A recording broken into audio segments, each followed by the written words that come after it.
Hello and welcome. My name is Kolby Van Camp. And my name is Jesse Kaiser. Welcome to our podcast, Musically Inclined.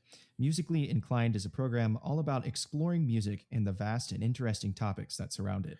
Whether that be discussing composing, music software, music history, or interviewing professionals, we've got you covered. You can find us and stream us on Apple Podcasts, Spotify, YouTube, and wherever podcasts are found. Special thanks to our podcast host program, Zencaster and Libsyn, for helping us make this happen. Now, sit back, relax, and enjoy the show. Hello and welcome to tonight's episode of Musically Inclined. You just heard us introduce ourselves, but I'll say it one more time. My name is Kolby Van Camp. I am Jesse Kaiser. Welcome to tonight's show. So we have our second episode tonight, and we're going to be talking about a rather broad topic where we're going to try and narrow it down into a couple of things. And that topic that we're going to be discussing is professional networking, specifically as a composer. But this also can be applicable to any kind of musician. We kind of have some general broad do's and don'ts, and then we kind of zero in on some stuff about composers that we have found to be helpful. Or that we're still kind of in the trial and error stage of, but that have been recommended to us by other professionals, which might seem credible. It seems credible to me in a time, fake news. This is not fake news. So, so fear not. We have some good stuff here tonight for you. So the first thing that we need to do, though, is Composer's Corner. So I went first last week. So Jesse, you are up. Oh my goodness. All right. So, I would say the piece I want to recommend is, as I've been working on my Magnificat recently, there is a piece by the composer Joel Puckett that you need to go listen to. It's a choral piece called I Enter the Earth. I'm pretty sure you haven't heard of this piece, and that is because I only heard of it through a very recent album released by the contemporary chamber choir, The Crossing. They do great work.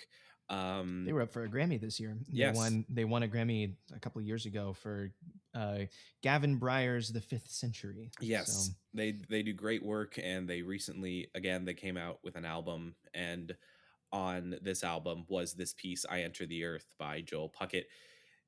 It is an incredible piece. It's a pretty lengthy one, but what I like about it is in a previous podcast, we were talking about that intricate balance between form and aesthetic when it comes to writing good choral music. And this is another one of those pieces where he achieves that balance quite well, but in a different kind of way. The aesthetic is very much present in this piece in a very unique way. He uses very interesting chords, but at the same time, the form is still there. So he's able to get that big, homophonic sound, but still really maintain a solid form throughout the piece. And I won't spoil the piece at all for you. I'm just going to make you go listen to it. Joel Puckett, I Enter the Earth, performed by The Crossing. Great stuff. Awesome. I'm going to go with, shoot, you're gonna laugh, but you're also going to understand why I'm saying this. Sure. I revisited this, my fiance and I, long story short, my car got messed up because of a bad oil change. So seriously, if you have a car and you're driving your car around after you just got an oil change, literally just stop, pull over to the side of the road for like 5 minutes, let it run. And if you discover that you've leaked out all of your oil, then go back and sue the pants off of whoever did your oil change, which is what I should have done. But I digress. I've been listening to a lot of music in the car recently because I've had to do a lot of driving between my house and my parents' house and the insurance company and Enterprise and all this other crazy stuff. Right. And my fiance and I revisited Eric Whitacre's The Sacred Veil. And it just, it kind of hit me all over again, just how powerful that piece is. Yeah. I definitely, not that I think that a piece needs to win an award for it to be called good, because I think that's a very arbitrary thing. Well, it's also a really new piece, Yeah, I agree. But I also think that just like in everything in life, if you're competing for something, compete for you, not because you want to. Obviously, you want to win, but like, don't go in like your life is set and on winning. But I definitely think you as a composer, right? Exactly. But I definitely think that this piece got snubbed on a Grammy nomination. I really do. I'll go out on that limb. I actually know Tony Silvestri. Actually, just recently did a piece with him. Really cool. And it was premiered a couple weeks ago.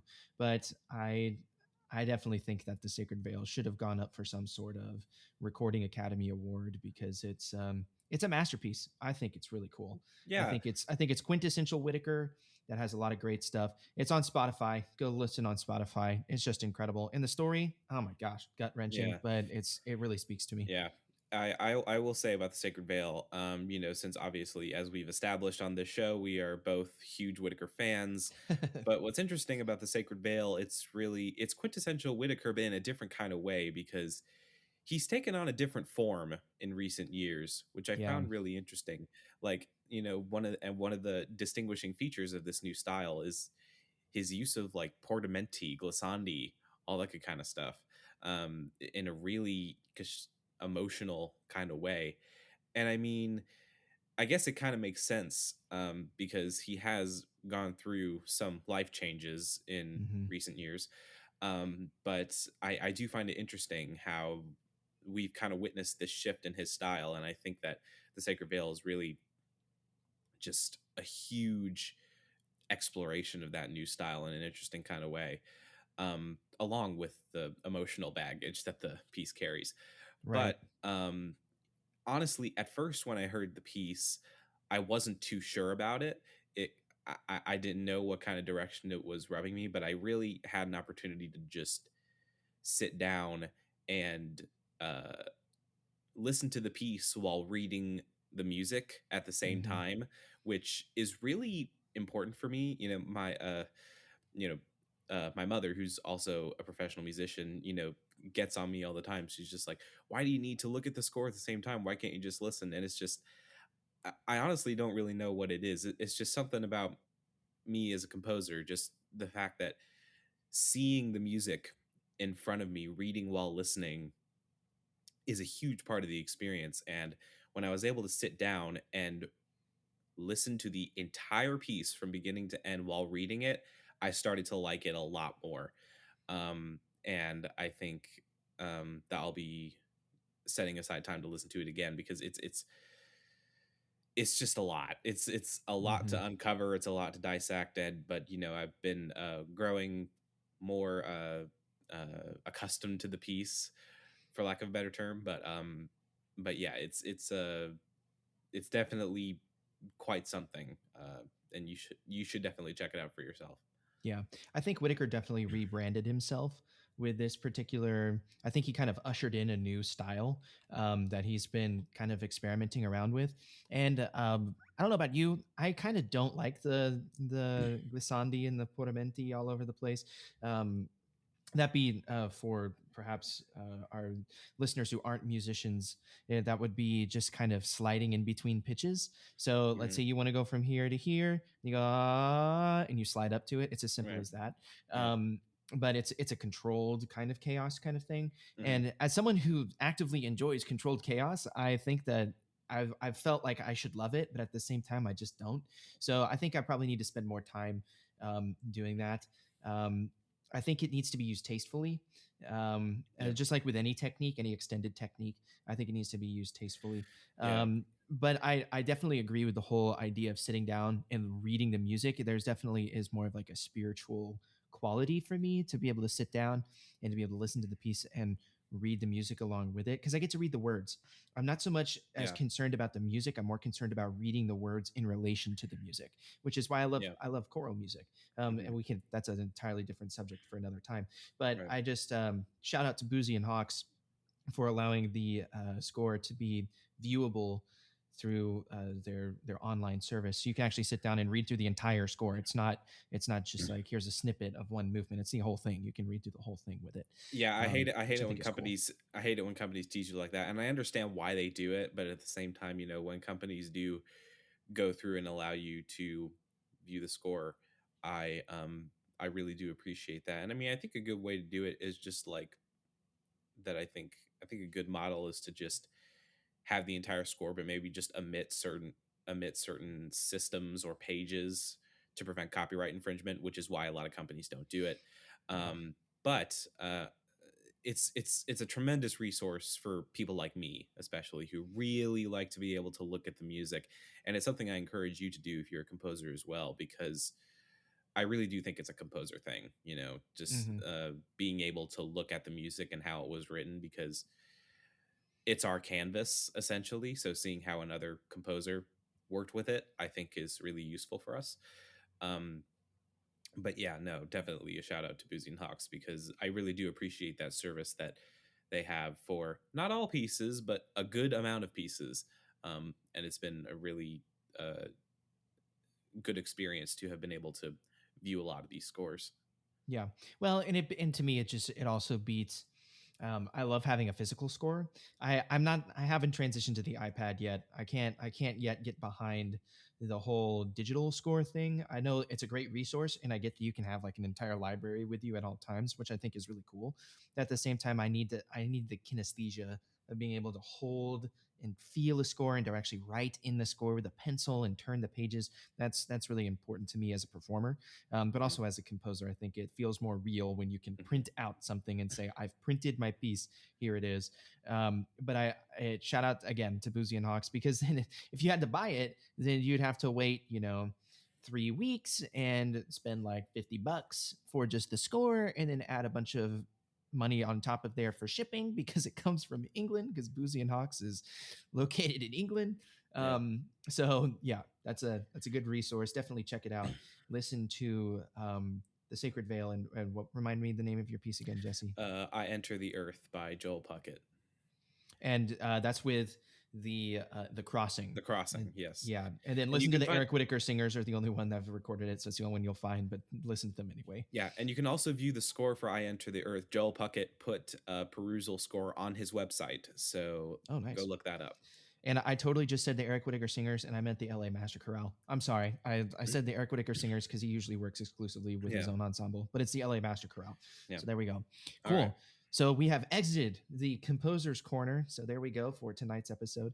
Um, and I also wanted to say, Jesse, I don't know if I've actually talked to you about this, so this is going to be the first of you heard about it, but I've conducted some polls on my Instagram Oh, page. really? If you would like to follow me on Instagram, you can actually follow me personally, Kolby, at KG Van Camp. You can follow me there, or you can follow the podcast. That would be Musically Inclined PC. That's on Instagram at Musically Inclined PC. We also have an email, podcast at musicallyinclined at gmail.com. We'd love to hear from you. And in an attempt to hear from you, I put out on my personal Instagram some stuff that I just kind of polled my followers, and I said, what would you like to talked about on a music podcast? And there's actually some really interesting responses. So let me pull this up for you here right quick. And we're always looking for new material, so this will be good for Yes, us to discuss. your input is um, very much appreciated. yeah. So there are two guys, my brother Weston and his buddy David Crooks. Shout out to David. They want to talk about rap. And I don't Interesting. know anything about rap, but for the sake of that, I would be willing to talk about it. And I know just the person to have on the show to talk about rap, because he's an incredible singer, he's an incredible composer, and he's also a rapper and a beatboxer. And so Interesting. I'm not gonna release who that is yet, because I haven't actually talked to him about it, but I know that he'll do it. Cool. So when that happens, you'll be the first to know. So we'll be at some point talking about rap. Um, a good friend of mine, a guy named Heath, he said, "What are your opinions on jazz?" And I said, "Oh my gosh, can you narrow that down? And if you can, we'll have a more legitimate discussion about that at some time." And then there's actually a page that I follow that's about bourbon. So go figure. And they actually commented and reached out, and they said, "Do you reconcile instrumental / academic music with pop / rock / rap music to make it more accessible?" I thought that was a really astute question. That's a very interesting and question. Yeah. and that's definitely an episode by itself. So Yeah. we will get to all of those.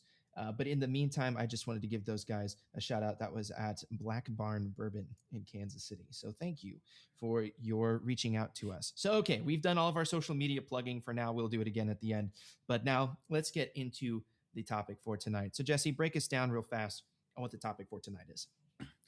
All right. So today, yes, we're going to be talking about networking and professional relationships. This is a very, very serious topic for us composers, as we all know, because it's the backbone of what we do, you know? So, when we write pieces, and if we want to take our composing seriously, if we want to eventually do it for a living, if that's what you're looking to do, then this is what you need to brush up on. So, Yeah. um, there's so many things that we can talk about in regards to this subject. There's so many fine details regarding it, but I think that we'll start with just some broad do's and don'ts. And these are things that Colby and I have either personally learned, or we've been taught this by our professors, or anything in between. But I think it's just a good way to start talking about it, is just to kind of get into some specifics and then maybe break down a little bit from there. Yeah, So, and I just want to say also that um, we are still in our developing stages as professional composers. Our right. music is currently on the rise, so we're getting more performances as we go along. But that comes from years of hitting people up and kind of using these steps. And definitely take what we have to say with a grain of salt. Uh, we're Yes. not we're not. I mean, we sort of are experts, but at the same time, we don't have the, I guess, professional slash life experience to be called experts. Right. um so We've had I would definitely, yeah. I definitely take the experiences of like my composition teacher over my experiences, but that doesn't mean that we can't effectively communicate some of our steps to you. So that's what we're trying to do here. So Yeah, also don't think that we're trying to talk at you and like, yeah, we've got it all figured out, when 80% of my music has never been heard before. So, right. like No, it's okay. We're getting there, but these are the steps that we're using to get there. yeah, I do want to establish, again, that we do have struggles in our professional lives. And, these are things that we talk to each other about because they're difficult. And, we do the best that we can to better ourselves as composers and as professionals. And like Colby said, we are in kind of that in between phase where maybe kind of experts, kind of not, because we are young composers, but we are still very much open to learning, because we always learn as composers. And if you have any feedback too, if you have any advice that maybe you think we're wrong, or maybe if you think we missed something, we would appreciate hearing from you, because maybe it'll help us. So, Yeah, for sure. please do be uh, please don't be shy to give us your feedback on anything we talk about in this Yeah, episode. absolutely. So I think the first thing that we need to establish is that if you're a fledgling composer, you need to find yourself a friend that lives in a different part of the United States who's just kind of your built-in yes man. um, and that's kind of what Jesse and I do for each other. Yeah, I was about Like to say. we unashamedly are plugging each other's music all the time to literally anybody who will listen. I'm sure my professors are like, "Bro, shut up about Jesse Kaiser. Like, either get him to K State to study with us, or just like stop talking about him." But I can't help it because I respect the heck out of Jesse, and I love the music that he writes. Yeah, Um, so you need to find yourself a yes man if you yeah. can, or a yes woman, whatever it is, a yes person. I don't know, but you need to find yourself, for the colloquial phrase, a yes man to promote your music in a different part of the country. And that's literally, it could just be a friend. It can literally just be a friend. But I think that's a really important step that a lot of people overlook, or it's a beneficial like tool. It's kind of like one of Right. those trade secrets Hmm. that is like blatantly obvious if you sat down and actually thought about it. But if you don't actively sit down and think about it, what's the greatest way that people promote stuff? Well, people, marketers rely on word of mouth all the time. So how are you as a composer going to market yourself? Well, you have a friend, you have a colleague, you have a family member, you have somebody who's connected to somebody who knows something about music or might have an interest in your music, and you just have them plug the heck out of you. And Hmm. that's kind of a key thing that I think is overlooked a lot of the time. So I wanted to open by including that. Yeah. But yeah, we have some actual do's and don'ts. We actually wrote them down Yeah. in a Google document here. Right. So yeah, Jesse, hit it off. Let's start these do's and don'ts. All right, so let's start with a do. All right. Do number one: be bold and confident. Talk to people. Don't be afraid to introduce yourself. This is highly highly important. You cannot be shy as a composer. You just cannot. I know you composers out there, a lot of you are shy. I used to be that way when I was a younger composer, but what I've learned and what eventually you will learn is that you can't be that way. You just can't. It is very important for you to get yourself out there, for you to make friends, for you to talk to people, for you to do all of these things in order to build a name for yourself. It's the most important thing you can do. So, literally, just within your community, just go out and talk to people. Just, be a person, Mm-hmm. make friends and just get your name out there as much as you possibly can in any way that you can think of. Be creative about it. Whatever idea you have, go out and execute it. You've really got nothing to lose. So the key is just to just kind of let that shyness go. I know it's easier said than done, but just let it go and just, get out there and meet people. And I think that's probably the best broad advice that I could give to a fledgling composer. But Yeah. No, no, and I think that's really good. And I'm going to tie it in with a don't, because this is a very, now that we've already scared you with you, if you're shy, you can't be shy. come out of You your can, shell now. No, I'm yeah, just kidding. yeah, we demand it. No, if you're a shy individual and it's difficult for you to do this kind of stuff, then you have to take baby steps. You gotta, even if Yes. it's just one person, even if it's just one person, if you're a high schooler and you're like, I write music on the side, I don't know who to talk to, just go talk to your choir teacher. Even if they don't do anything about it, just tell somebody that you're writing music, Yeah. because even if they don't do anything about it, they might know somebody who can do something about it. Right. See, that was me. That was me. Colby is describing exactly who I was.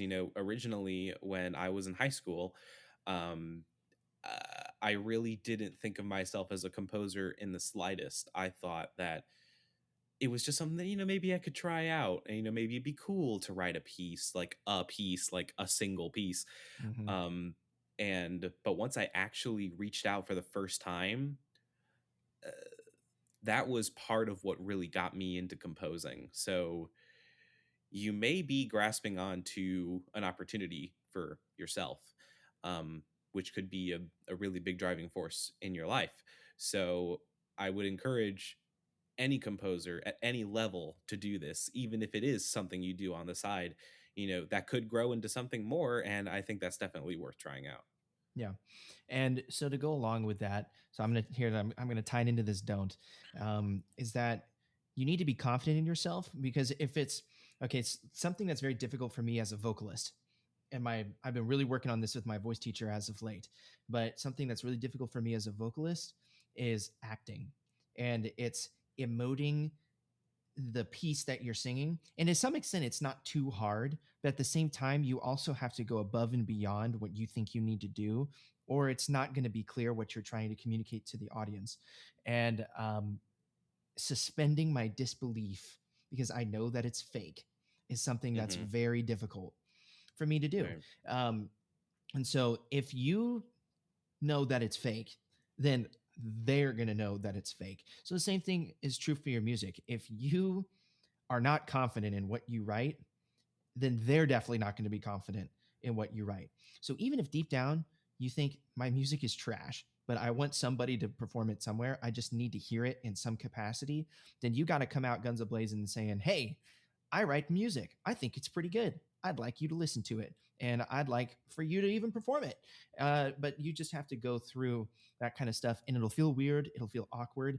And if you aren't an inherently confident person that can just kind of come out and say, hey, this is why I'm great, then that's going to be very difficult for you. But so to tie this into this don't, the don't is on the flip side of that coin, don't be arrogant, be humble with whoever you're talking to, and that will impress them. Your natural humility is also going to be super key, because, for instance, if you came to your high school choir director, let's say you're a junior in high school, and you want to show somebody your choral piece. So you say, you know what, I'm going to take these morons over at Musically Inclined. I'm going to take their advice, and I'm going to go and I'm going to talk to my high school choir director. And your high school choir director says, yeah, okay, we'll take a look at it. You take a look at it. They take a look at it. And they say, hey, this is pretty good. And you're like, yeah, I know. It's about time. You figured it out. Don't Don't do be that that. guy. Don't be Don't. that guy. Your music will never be performed again. Everybody will say, okay, and then they'll promptly forget that you composed on Yeah. purpose. So don't be that guy. Right.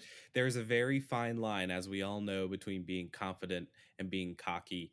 Hmm. And just remember that anybody that you talk to can easily smudge you out as easily as they acknowledged you. And I Hmm. think that's a good thing to keep in mind. They can easily get rid of you and they don't have to think about you ever again. So just be sure that you don't cross that line, because if you do cross that line, it's going to be really bad for you. Um, so always just try to be as humble as possible. That's really what this boils down to. Just be as humble as possible. Don't, be walking around like saying like I write the best music, you don't.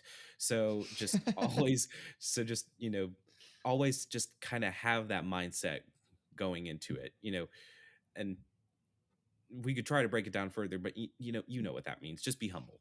Yeah, I think you could also tie it very quickly into just a broader life lesson. Is that the people that make you successful are also the people that can ruin your life.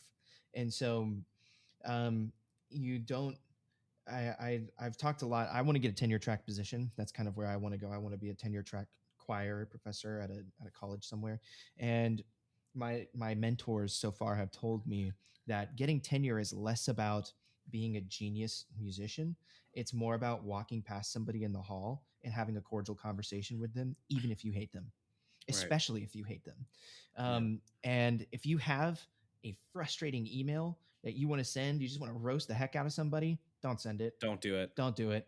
It's not worth it. It's so not worth it. You'll just cause more damage than anything. Just learn from that experience. It's a great way to learn how to become a better communicator. It's a Yeah. great way to learn how to become a better person. And I think that's the Right. broader life lesson that we could tie that into, is that just don't be afraid to be bold and stand up for yourself, but also don't be that guy that nobody wants to talk to in the hall. Right. Stand your ground, but don't act impulsively. Think about what you say before you say it. We were all taught that in elementary school. So do that. And I think another good rule of thumb is to, treat the people who give you the opportunities that you are fortunate enough to get, treat them like royalty, because quite frankly, they are royalty. Yeah. So treat them like it. Yeah. Cool. Let's move on to the next do, and I'll tie in the next don't as it's applicable. So, what do you got for me, Jesse? All right. So we've got a do here for attending local, regional, and national conferences, even if they aren't for your instrument. And as Colby wrote in our notes here, I'm a classic example of that. A string player going to an ACDA conference. I've been to two. Um, and I must ACDA say, being the American Choral Directors Association. Yeah, yes. just so that we Um, have that clarification. right. Yes. Thank you. Yeah. Yeah. So yeah, what am I, a string player, doing at a choral conference? Well, going to ACDA opened up so many doors for me. You might think that you have no business there, but you might, and you don't know about it. See, um, I first attended an ACDA conference. I attended the Southern Conference um, shortly after I started singing in choir. And at that point, I had no vision of myself as a vocalist, like none at all. But I wasn't going to turn down the opportunity to go to a conference like this, especially since I had the honor of being accepted to sing with the men's chorus there. Um, it definitely wasn't an opportunity I was going to turn down. So I decided to just go for it and just see what it was all about. And I am so glad I did, because it really opened my eyes as to, what really goes on, what choir can be, and it just opened so many doors for me, because you know because honestly, having a performance at an ACDA conference under your belt is something that people do look highly on. um, and that led to even greater things, going to the national conference where I met Colby. Mhm. And so again, it just opens so many doors for you, even if you think you don't have any business there. So just really be open to trying new things. And just go for it because there's really no reason not to. I mean, even if it's a bad experience, it's like, oh well, at least you went out and tried it. Yeah. So I'm actually, because we don't actually have a don't that's connected to that necessarily. I'm going to tie in another do with Hmm. that, and that do that we have written down is do a lot of performing. Hmm. Go perform with local ensembles, build good relationships with them, and those are the connections that are waiting to happen. And if you continue to finesse those relationships, you might end up writing music for that particular ensemble. Um, Personal example, I sang in Allegro choirs of Kansas City in the men's choir, Spirito. When I was in high school, I sang with them 2016, 2017, my junior and senior years of high school. And last summer, the job became available after my mentor had to step down. And now I'm the director of Spirito. It's come full circle, really cool. It would have never happened if I'd never gone out of my way to sing. Geez, I can't speak. To sing with Spirito, and frankly, I lived in Topeka at the time, Topeka, Kansas, and I had to go over to Bonner Springs, um, Kansas, which is 50 minutes away from my house every Tuesday for 2 hours, and I had to drive back. Best thing, one of the best things I ever did in high school. It was so much fun. I learned Hmm. so much, and now look where that's gotten me now. So definitely go out and perform with local ensembles. And yes, my music is being performed. Allegro is my top commissioner right now. They commission a lot of music from me, Hmm. and I'm very grateful for that because that's where you start getting paid as a composer. Right. Um, and then in return they perform your music, so it's kind of, as the composer, it's a win all around. You get to hear Right. your music performed live, you get paid to do it, you're kind of their composer in residence. Allegro already has a composer in residence with Dr. Andrea Ramsey, so I'm kind of like the discount composer in residence, but that's okay. I'm happy to have that position Right. under someone as esteemed as Andrea Ramsey. But definitely sing with your own local ensembles. That's very important. Yeah, it's truly a win-win situation. You become a better musician and you get opportunities to compose in the process. It really ties into something that you should do as a composer, which is perform as much as you possibly can. Yeah. Because I think a lot of composers, especially young composers, when they start composing, they kind of shy away from performing a little bit. Please don't do that. You Yeah. know, you want to become a better musician as much as you possibly can, a better performer, because it will have an impact on your composing. Because the more you perform, the more you understand what goes into performing. And that has a very, very positive impact on composing. You know, my my skill at composing has gone up like tenfold ever since I started going to the University of South Carolina to study composition. Hmm. And I would say that a lot of that doesn't even have to do with my study. It has to do with performing all the time. You know, Yeah. I perform in the symphony orchestra, I've performed in the men's chorus, I performed in the graduate vocal ensemble, I just performed in all these different groups, and it really, I think, has had a positive impact on my composing because, you know, it has influenced my decision making in a really positive way.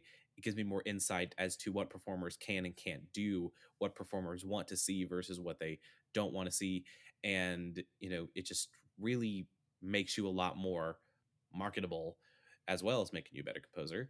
And, you know, you also get better at playing or singing or whatever it is that you do in the process. So there's really no negative side to it apart from your time. But Right. but that's just what we do. And so, you know, it really is a win-win situation.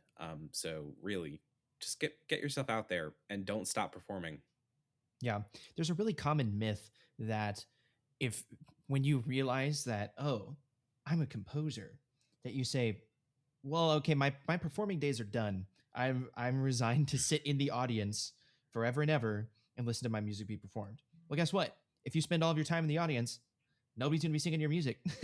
One of the Yeah. key ways that your music is going to be heard is if you're in the ensemble. Okay, Right. so building that professional relationship with the director.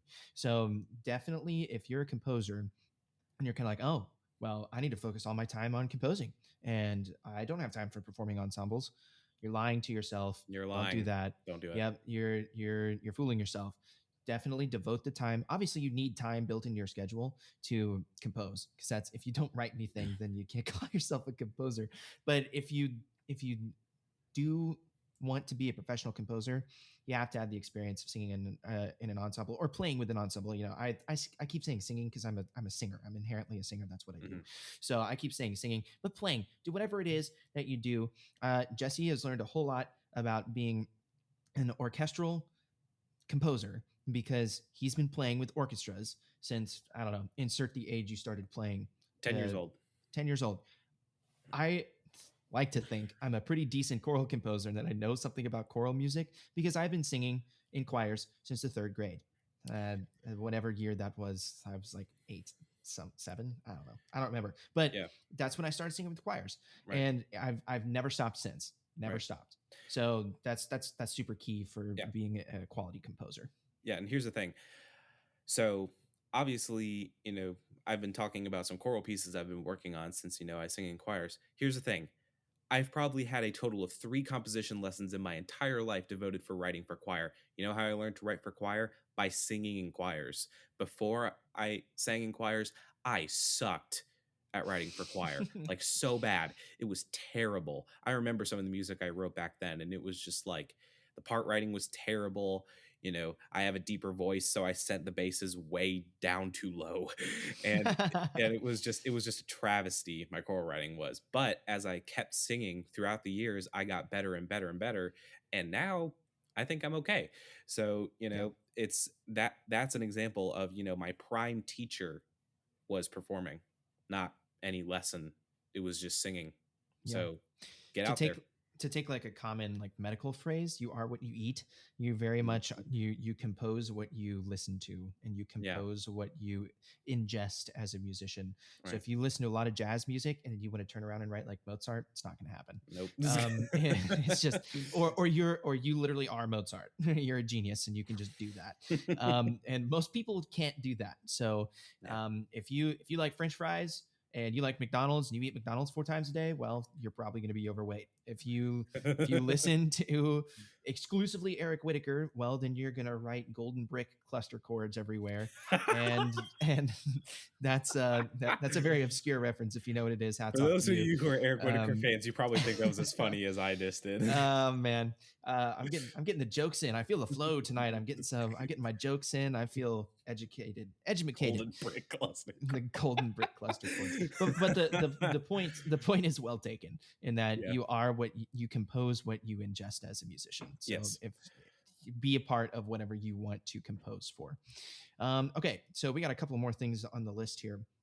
So um, I'm gonna use a do and a don't. I'm gonna tie them in together. So do contact professional people on your own time, even if you think that they won't have any interest in you. Because here's the thing: if they don't, they'll either respond to you and say, "I'm not interested," or they'll just not respond to you, which is fine because they're busy people. They have, I'm sure, significantly more important people than me contacting them. So it's fine. Eventually, if you keep doing this, you'll be that person that they stop what they're doing to talk to you. But it's only if you keep doing that. Don't be afraid of failure. It's okay if you fail. It's okay if you're told no. If somebody says, yeah, no, I'm not interested in doing that, that's okay. Pick yourself up, find the next person. I've always said that if you can't get through that door, there's 3 things you got to do. You have to consider why the door is locked in the first place. If it's not a good opportunity for you, then don't try to pursue it any farther. But if you feel like it's a good opportunity and you need to work on that a little while longer, either figure out a way to pick the lock or kick the door in, or maybe find somebody to open up the door on the other side. That's kind of the 3 things that I would suggest.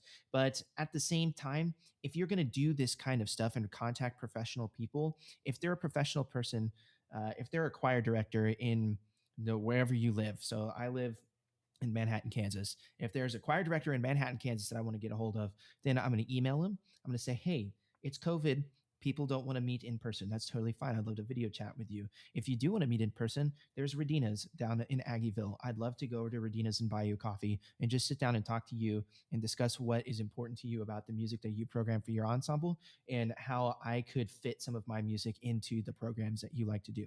The personal touch is what's going to set you apart from all of the hundreds of people that email these kind of professional directors and performers and all these people that come out of the woodwork say, hey, perform my music. Okay, why should I perform your music? Well, because I'm good. Okay, well, thank you for nothing. So you need to find a way to set yourself apart, and don't be Yeah. gimmicky, but also be personal, be Yeah. personable, and connect with people on an individual level. Right. And it makes sense if you really think about it. Music is a very personal thing. So when it comes to, building relationships like that, if you're purely trying to do it on a professional level, like Colby was just saying, do my music because it's good. Nobody cares about that. There are a Yeah. million composers out there. No one cares. What really sets you apart from the rest of the crowd is who you are as a person.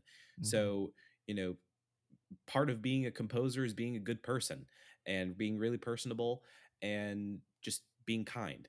And so, it's a really good idea to connect on a personal level with these professionals because obviously since, there are these big guys in the music world, it's very easy to think that you have to approach them on that sort of professional level, but you got to remember these are people too. They're people just like us.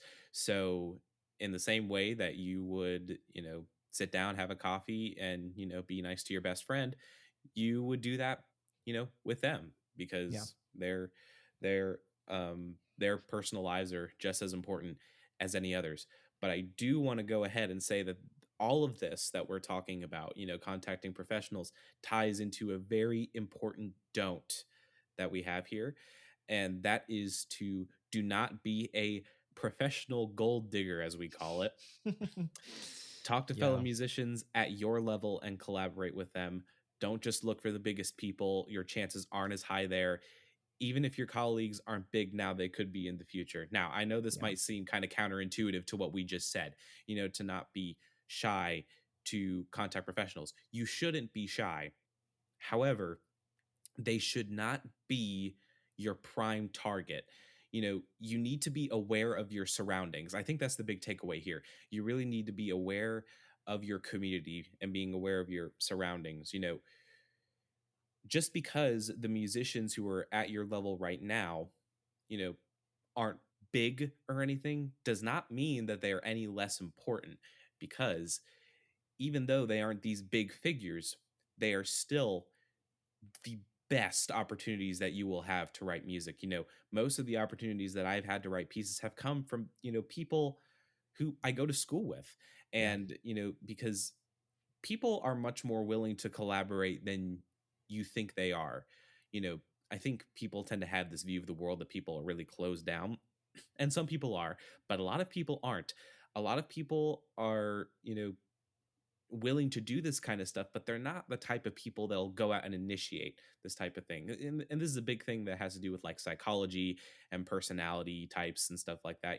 There are a lot of people out there who are not going to go out and initiate this kind of stuff because they're not the type of person to go out like that because it takes a lot of courage and not a lot of people are going to do that. But at the same time, they are willing to do these sort of collaborative ventures with you. So it is very much in your interest to go out and talk to these people because chances are, because I would say I've had a pretty good success rate with doing stuff like this. If you go out and just talk to that person, be like, hey, you want to do a piece? They're just like, sure, why not? Because what do they have to lose? They get to learn a new piece. That's a pretty cool experience. Yeah. My experience of being a contemporary performer as well as a composer, performing new works is almost just as interesting. And so, For sure. they don't have anything to lose. You don't have anything to lose. It's another win win situation. So, you really, just go out and talk to people who are on your level and just you know be making it rain with new pieces on them, just Yeah. seriously, Yeah. just because it's good for you as a composer too because you get to write a lot of pieces for all these people, but at the same time you can still have those bigger goals of contacting these professionals, and you should do that, but don't have your goals primarily set on those people. Like, don't get tunnel vision onto those people. Be aware of your surroundings, be aware of all the people who you're working with because there are opportunities all around you. You might just not see it. Yeah. So I'm gonna give you a quick anecdote here, and this is a very don't do this. and I did this, and not a professional day goes by where I don't regret that I did this. We've learned our Um, lessons ourselves. yeah, so this is why I'm going to share this with you. And any of my choral professors who are listening to this, they're just going to laugh and be like, wow. But 2017 ACDA National Honor Choir, Jesse and I sang with Eric Whitaker. Really great. My mom calls me. We step out of rehearsal, and it was kind of weird because they treated Eric like he had like a little secret service kind of people, and they would surround him and usher him out of the building because You he would really be like did. swamped, because it's a choral directors conference, and he's like the Freddie Mercury of the choral world, so it's kind of like he would have been mobbed by people. Can you So I imagine? understand Yeah. why they did it. Especially by a bunch of high schoolers. Right. Absolutely. So my mom calls me and she says, I Eric Whitaker just walked past me. He's waiting for a car outside. And I literally chucked my bag on the ground. I remember distinctly. I was on the second floor. I was right next to the ballroom we'd been rehearsing in. I literally dropped all of my crap on the floor. It was like 12 degrees outside too. I didn't have a coat. I just ran Oh, outside. dude, it was so Um, cold up there. I it was remember so that. cold. It was so cold. And It was we were in Minnesota we in were, we were in March. It was Minneapolis. Yeah, it freezing. was Minneapolis in March. And I go running outside, and he's literally getting into this car, and it's this like blacked out SUV. It's the most like Mr. President thing I've ever seen in my life. And Mr. Whitaker. gosh, I just run up to him and I asked him for a picture. And it was at the time, it was just a excitedly humble, like genuine expression of, oh my gosh, I love your music. Like, this is my And idol. you've influenced who I am as a musician. Like, I need this moment. At the same time, it was supremely the most awkward and irrational thing I've ever done in my life. He was so gracious, unbelievably gracious. I didn't deserve to have that much grace bestowed upon me. He took the picture with me. It's a really awkward picture. You can go look it on my Instagram page if you go back 4 years ago.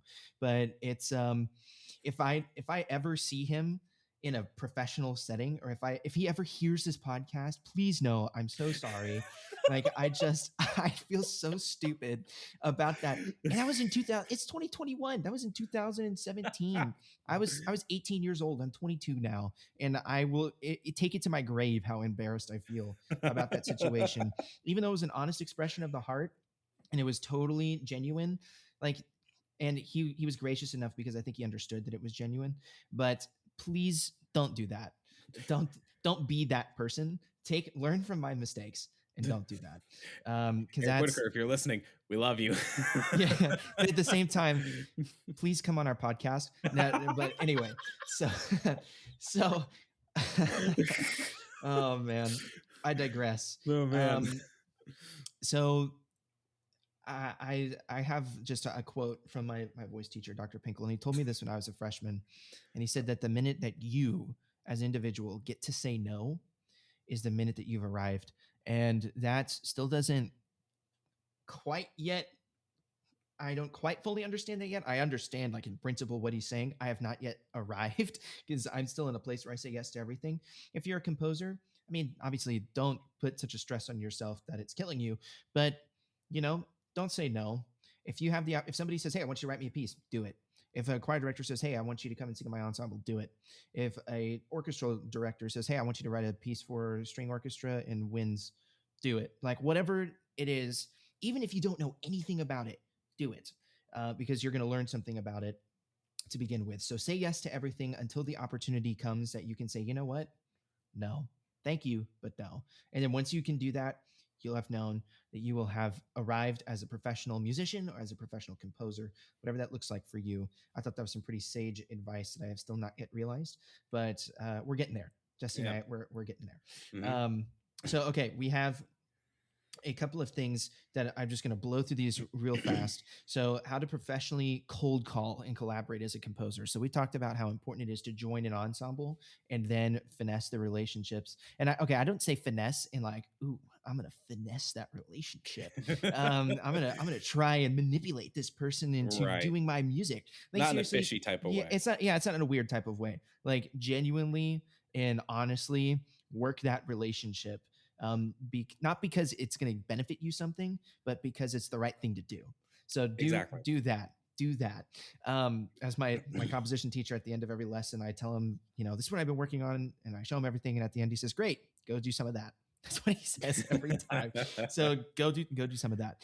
Um, but in a professional Yeah. setting where you don't know the person and you want to reach out to them, there are some key things that I've learned the hard way, and I actually learned from a person that we had at K-State give a master class, who's a professional ensemble director who is one of the top commissioners of pieces and performers of new works um, in the country, in the United States right now. And she said, so the first thing that you need to do is use their professional titles. Never call them by their first name until they give you permission to do so, even if you know them. Even if Yes. you, so like for instance, the director of the Kansas City Chorale is a guy named Charles Bruffy. I think he's Dr. Charles Bruffy.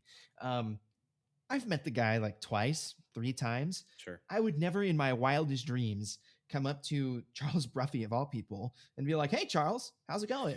He'd be like, "Who in the freak are you and why are you talking to me like that?" Dr. Bruffy, nice to see you you know, again. I'm so and so. Be right. assertive, but use their professional titles. Never call them by their first name. Even Just be sometimes even respectful. if they give you the permission to do so, just be respectful. Yeah, exactly. Right. Yeah. Just it. It is a weird thing. It's just like, yeah, but I know this person. Blah blah blah blah blah. Whatever. Just go the route of being respectful, and just what do you got to lose by being respectful? Come on now. Yeah, just exactly. just go the safe route. Yeah. So a couple of keys to success here. Send recordings of your music live preferred, but MIDI is good too, to the director or performer that you want to collaborate with. Here's the key. Time code what you want them to hear in relation to the score. Don't send them a 40-minute work and say, "Okay, here you go." It's going to be like, "Okay, well, I don't have the time to listen to 40 minutes." Most directors I know don't have the time to listen to a 3-minute piece, let alone a 40-minute masterwork. So Right. go say, "Hey, I think that the Benedictus in my Requiem, the Benedictus in my Requiem, geez, has the most merit, and that's at 32 minutes and 17 seconds." There you go in the recording. I'd like you to hear that there. Time code what you want them to hear, what's most important, which Yeah. you think is most exemplary of your music. And then make the information about the piece short. Don't drone on. Stick to 2 or 3 sentences max. In fact, this person said, "I'm going to give you all my email, and I'm going to bet that maybe one of you out of this entire class of composers emails me in the next 5 minutes after we're done. And I want you to, but I know that you're not going to." I was kind of like, challenge accepted. So I did it, and I tried to stick. She gave this really like intense, like, "This is what you need to do." And I sent her this email, and her first thing in her email response back was, "Thanks for the information. Your information was too long. Talk to you sometime in 2022 or whatever." I was Right. kind of like, well, Yeah. okay. So lesson learned hard way, but cut to the chase, really, because they don't have a lot of time. And if you want to get their attention, just be short, succinct, to the point. Here's what you need to know. Bam. Here's a time code. Bam. Here's the score. Bam. And you just get out of there and do it quickly. So that's kind of our general formula for cold calling composers. I mean, would you agree with that? That's kind of, I know I kind of just flew through that, but do you think that's legitimate and a legitimate assessment of the tools? Yeah, I think to broadly go over it, I think it's just a very good idea to just overall be efficient. Yeah. You're constructing like a a perfect free sample for this for this like conductor, let's say, to try. And you know as with any sample, it's not gonna be just like long and really drawn out. It's not going to be listen to this whole freaking long I forget the term for it for this major work. Um Masterworks. yeah, like the term like anything like above I think 15-30 minutes is considered like a major work. Hmm. But again, they're not going to have the time or the willingness, and you can't blame them either, to have that kind of patience with something they don't even know about, Yeah. and didn't even care about until this point, maybe still don't. So again, just think about that idea of just making this perfect free sample for them to try out, that's really succinct, really to the point, and that is what's really gonna attract people. And I would say that's just a good general mindset for anything that you do as a composer. It's just the idea of efficiency. It goes into presenting your work, it goes into writing your work, it goes into your program notes, all this type of stuff. Just have that general concept in mind when you're, you know, just going about your life as a composer.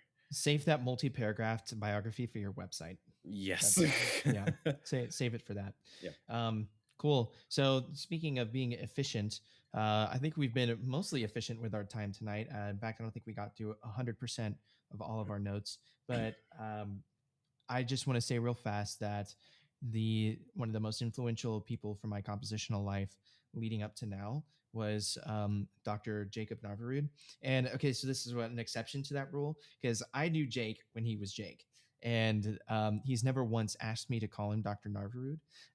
And everybody just calls him Jake. Unless they're like a student, and I'm not a student of his anymore, and I view him as a colleague, and I hope he views me the same way. I think he does, but if he doesn't, R.I.P. me, I guess. I've totally misread that. I don't know, I don't think so. I don't think so. I don't want to make this weird. I'm not trying to be weird. But I call him Jake, and he does great stuff. And I would have never. There would have been no Kolby Van Camp composer if there wasn't a Jake Navarud and a Kolby Van Camp that was willing to go out on the limb and show Jake a piece that he had been recently working on. It was a terrible piece. I threw away the score. I was so embarrassed by it. Look, coming back, I came back like 3 years ago. I was winning like 2016, and so I would have been like 2019. I came back and looked at it. I was like, "That's trash," and I threw it away. It's one of the few times I've actually like just discarded a score, very Brahms style. And yeah, so those kind of connections literally can just be you ask somebody to, "Can I show you my work?" It's simple as that. And I feel so much for all of our listeners who are introverted, because I'm not. I'm an extroverted person. I feel for all of you introverts who are like, man, but talking to people. You got to do it. There's no great way to go about it. Even if it's 5 minutes, you got to give them something, or your music's never going to hear the light of day, or hear the light of day. Wow, I'm just throwing around all sorts of newfangled idioms that don't make any kind of sense. It's never going to see the light of day or be heard if you aren't willing to take that kind of initial step. So go out of your comfort zone and do it. It'll be worth it. Promise, promise, promise. And one day you'll start making all the money as a composer. But you won't be able to do that unless you go out and say that kind of stuff. Yeah. So for do you have all any parting words? Parting words. For all of you introverts out there, for our list, sorry, I just completely flubbed that. For all you introverts among our audience out there, I empathize with you because I am that type of person. And I will say that it's been a journey learning how to come out of my shell as a composer, but there are lots of things that can help you.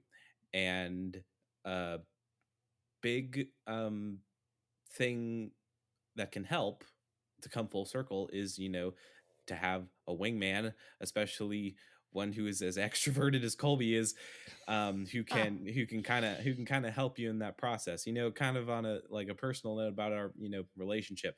Whenever you know whenever I come to visit, he is always getting me off my feet. He is always getting me out and doing something and talking to people, which, is not natural for me, but it's something that I am very much willing to do because it keeps me from getting in my own head.